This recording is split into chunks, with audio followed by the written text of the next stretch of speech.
گنبد خضرا، اہل دل کا مرکز، اہل محبت کا مرکز۔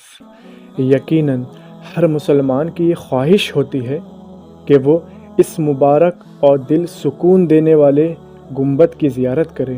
بے شک اس عظیم سبز گنبد کی بڑی شان ہے، کیونکہ یہ پیارے آقا محمد مصطفیٰ صلی اللہ تعالی علیہ وسلم کے روضے کا گنبد ہے، اور اس نسبت سے ہی اس گنبد کی شان بڑھ گئی۔ اور اگر اس کے بننے کی تاریخ پر نظر ڈالی جائے تو پتہ چلے گا کہ کتنے ادب و احترام کے ساتھ اس کو تعمیر کیا گیا۔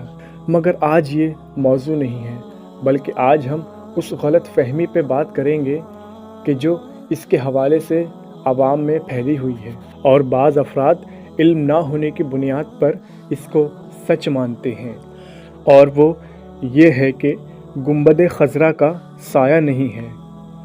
اب اس میں کتنی سچائی ہے اور کتنا جھوٹ، انشاءاللہ آج اس بارے میں جانتے ہیں۔ مگر آگے بڑھنے سے پہلے ایک گزارش ہے کہ اگر ابھی تک آپ نے اس چینل کو سبسکرائب نہیں کیا تو کر لیجئے۔ اب چلتے ہیں موضوع کی طرف۔ مجھے لگتا ہے کہ شاید یہ جو لوگ مانتے ہیں کہ گنبد خضرا کا سایہ نہیں ہے، یہ قوالی کے اس شعر کی بنا پر مانتے ہیں کہ جس میں کہا گیا کہ سایہ نہیں ہے گنبد خضرا کا آج بھی۔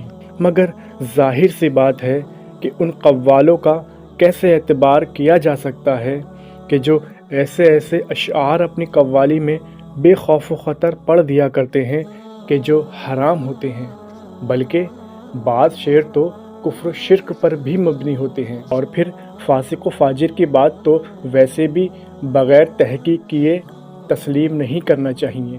مگر افسوس کی بات ہے کہ بغیر تصدیق کیے صرف ایک شعر کی بنا پر لوگ یہ سچ ماننے لگے کہ گنبد خضرا کا سایہ نہیں ہے، جبکہ حقیقت یہ ہے کہ گنبد خضرا کا سایہ ہوتا ہے۔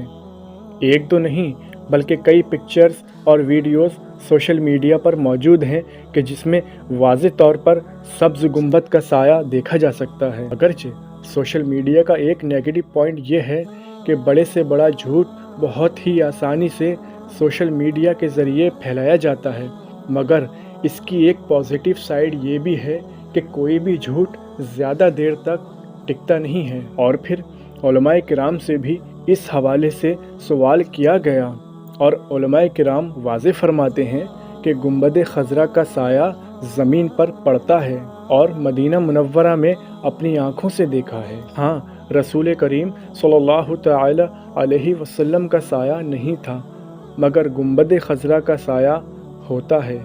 اللہ رب العزت سے دعا ہے کہ وہ ہمیں کسی بھی بے بنیاد بات کو تسلیم کرنے سے اور اس کو پھیلانے سے محفوظ رکھے، آمین۔